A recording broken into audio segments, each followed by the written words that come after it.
Yes, good morning students. We are going to start a graphical representation of data. इसमें बच्चे हम लोग use करेंगे, एक तो हमने बार ग्राफ यूज़ करना है, दिस वन हिस्टोग्राम और फ्रीक्वेंसी पॉलीगन। जो अब क्लास रहेगी हमारी वो हमारी सिर्फ और सिर्फ बार ग्राफ के ऊपर रहेगी। ठीक है बच्चे।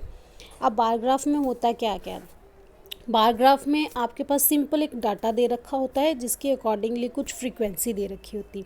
सिंपल आपने इसको रिप्रेजेंट करना है। जैसे फिफ्थ जो एग्जांपल दे रखी है उसमें सारा कुछ ऑलरेडी गिवन है, सिर्फ दो क्वेश्चंस दिए हैं, उनके आंसर्स करने हैं। First one is how many students were born in the month of November.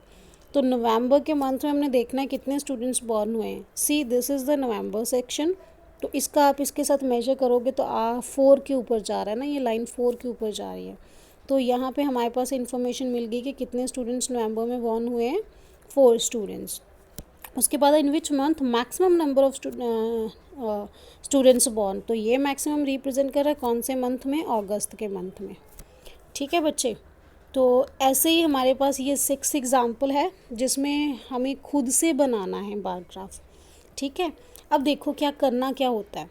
अब यहाँ पे हम लोग हॉरिजॉन्टल डायरेक्शन में और वर्टिकल डायरेक्शन में, ठीक है, ये टर्म्स लेते हैं। अब इसको ऑब्जर्व करो क्या करना होता है। ये जो साइड होती है ये एक्स एक्सिस पे रिप्रेजेंट करते हैं, जो फिगर्स दी होती हैं दैट इज़ फ्रीक्वेंसी टाइप, उसको वाई एक्सिस पे रिप्रेजेंट करते हैं। ठीक है। तो आप इसको सिंपली क्या करोगे, यहाँ पे आपका एक्स एक्सिस में आपका ग्रॉसरी या फिर एजुकेशन, रेंट, जो भी आपका डाटा गिवन होएगा, यहाँ पे आप 1 2 3 से 0 से 1 2 3 4 मार्किंग कर दोगे।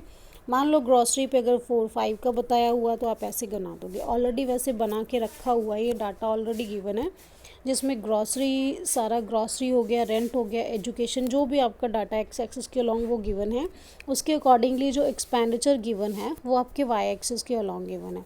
ठीक है बच्चे। तो ये ग्राफ एज इट इज़ बनेगा, इसमें कुछ भी नहीं पूछा हुआ, सिंपल उन्होंने बोला हुआ है कि ड्रॉ अ बार ग्राफ, तो बार ग्राफ हमने इसका ड्रॉ कर देना है।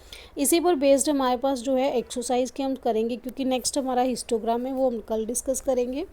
फर्स्ट में देखिए 14.3 एक्सरसाइज है, उसमें बोला हुआ है a survey is conducted. Now see what is there here. A survey is conducted by an organization for the cause of illness and death among the women। Data हमें दे रखा है, हमने इसको रिप्रेजेंट करना ग्राफ की फॉर्म में।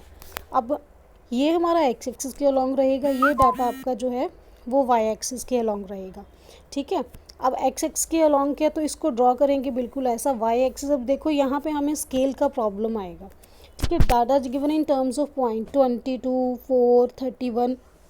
तो इसके लिए आप क्या करोगे, आप 0 से शुरू करो, 4 4 का इंटरवल ले लो, it will be easy to represent. 0 का लिया, देन 4, देन 8, देन 12। तो इस इंटरवल में आप रिप्रेजेंट कर दोगे डाटा को अकॉर्डिंगली। जैसे 13.1 है ना, तो आपका 28 के बाद रहेगा 32। ठीक है। तो 32 से बिलो आप जो पॉइंट का करोगे 1.8 आ जाएगा, वहाँ पे आप ये डाटा रिप्रेजेंट कर सकते हो। ठीक है।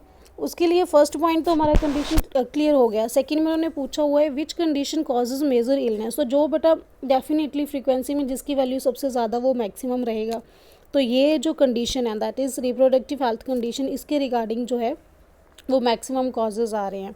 उसके बाद try to find out 2 factors, 2 factors find out करने हैं सेकंड को छोड़ के, यानी कि इसको छोड़ के नेक्स्ट 2 मेजर कॉजेज़ कौन सी। अब नेक्स्ट का डाटा देखो 22.4 है और एक 22 है, तो ये 2 कॉजेज़ जो है नेक्स्ट कंडीशंस में आ जाएंगे, न्यूरोसाइकेट्री कंडीशन और अदर कॉजेज़ में। ठीक है। सेकंड प्रॉब्लम में क्या दे रखा है, नंबर सेक्शंस दे रखे हैं। ठीक है। Different sections of Indian society along with number of girls nearest to 10 पर 1000 बॉयज़। इसको भी रिप्रेजेंट करना है बच्चे। अब इसको रिप्रेजेंट करना है, इट्स सेम इजी बच्चे। जो बार ग्राफ होता है ना, स्पेशली वो तब यूज़ करते हैं जब यहाँ पे हमें कोई कंडीशन नहीं दे रखी है कितने कितने का इंटरवल लेना है एक्स एक्सिस के अलॉन्ग। ठीक है। आगे चल के जब आप हिस्टोग्राम या फिर दूसरा पॉलीगन कर्व्स पढ़ोगे उसमें आपको क्लियर हो जाएगा कहाँ पे बार ग्राफ बनाना है, कहाँ पे हिस्टोग्राम बनाना है। ठीक है। तो यहाँ पे बेटा ये सेक्शन दे रखा है, जस्ट हैव अ लुक। इस डायरेक्शन में मैं सेक्शन बना लूँगी, इस डायरेक्शन में इंटरवल। सेक्शन में SC ST दे रखा है। सो वेट, फर्स्ट वन है, अब यहाँ पे इंटरवल देखना है, ये सारे 900 की फॉर्म में है ना, तो 910 टू 970 जा रहे हैं। अब यहाँ पे क्या शुरू करना है आपने, एक चीज़ नोट कीजिए, यहाँ पे आप लोग ना कंटिन्यूटी नहीं शो करो, क्योंकि आप ओरिजिन से नहीं शो कर रहे, right, from you are not using the origin, ठीक है। तो यहाँ पे आप ऐसा एक टर्म बनता है, जैसे हम लोग ये होती कंटिन्यूटी, अगर हम ग्राफ शुरू करते तो ऐसा एक टर्म बना देते हैं, तो फिर आगे कंटिन्यू कर देते हैं। इसका मतलब पीछे वैल्यू है लेकिन हमने बीच में से उठाई। तो यहाँ पे आप लिख लोगे 910, 920, 930, 940, तो ऐसे ग्राफ बनाते जाओगे, ठीक है बच्चे। तो उसके अकॉर्डिंगली जैसे फर्स्ट वैल्यू उन्होंने दी हुई है एससी सेक्शन में 940 है, तो ये मेरा 940 का था, तो ये मैं एससी सेक्शन का ये 940 का ग्राफ ऐसे बना लूँगी, तो वहाँ पे लिख दूँगी एससी सेक्शन, ठीक है।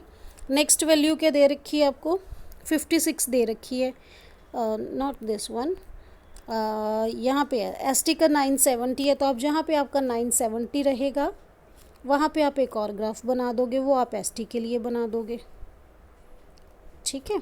तो ऐसे ये ग्राफ बन जाएगा। ग्राफ मैं आपके साथ शेयर कर दूँगी, उससे पहले हम लोग ना इसके रिगार्डिंग कंडीशंस चेक कर लें, क्या पूछा हुआ है। ग्राफ बन गया, उन्होंने बोला in which in the classroom discuss what condition can arrived from the graph, क्या हमें ग्राफ से क्या मिल रहा है। अब देखो यहाँ पे क्या है, सबसे पहले तो मैक्सिमम नंबर ऑफ़ गर्ल्स कहाँ पे है और मिनिमम नंबर ऑफ़ गर्ल्स कहाँ पे है, यहाँ से हमें यही फाइंड आउट करना है। इट मीन्स जो एसटी सेक्शन है वहाँ पे मैक्सिमम नंबर ऑफ़ गर्ल्स है, so you will write down like the number of girls to 10,000 to the nearest 10%, 10 nearest to 10 पर, ये वाली स्टेटमेंट जो है, number of girls to the nearest 10 पर 1000 boys is maximum in ST section and minimum in urban section. Urban section में minimum है और ये एसटी सेक्शन में मैक्सिमम है, तो ऐसे आपने इसको लिखना है, ठीक है। ऐसे ही बच्चे जो थर्ड सम है वो भी आप ग्राफ पे बनाओगे जस्ट लाइक दिस वन। तो ये आपकी मार्किंग 10 पे है, तो आप 10 की मार्किंग कर लो, 10 देन 20 देन 30, ऐसी वाली मार्किंग कर लो, ठीक है। वहाँ पे आपको बनाओगे, जैसे ई 10 दिया हुआ है ना, तो जहाँ पे आपका 10 होएगा वहाँ पे आप ऐसे करके ई पॉइंट बना लोगे, ठीक है। वहाँ पे उन्होंने बोला हुआ है, ग्राफ तो हमने रिप्रेजेंट कर दिया है, सेकंड पार्ट जो बोला हुआ है स्टेटमेंट का, विच political party one maximum seats, तो डेफिनेटली जिसकी वैल्यू मैक्सिमम है वही सबसे ज़्यादा सीट्स ले रही है, दैट इज़ पार्टी ए, ठीक है बच्चे। अब देखिए फोर्थ में भी बेटा सेम चीज़ ना, फोर्थ में हमारा जो है वो हिस्टोग्राम का कॉन्सेप्ट रहेगा, फोर्थ हम नेक्स्ट क्लास में डिस्कस करेंगे। तो आज के लिए हमारा सिर्फ इतना ही है, हमने फर्स्ट 3 प्रॉब्लम्स कर ली हुई हैं, ठीक है। और हमारे 2 एग्जांपल्स हमने ये पिछले सेक्शन में डिस्कस किए हैं, example number 5th and 6th।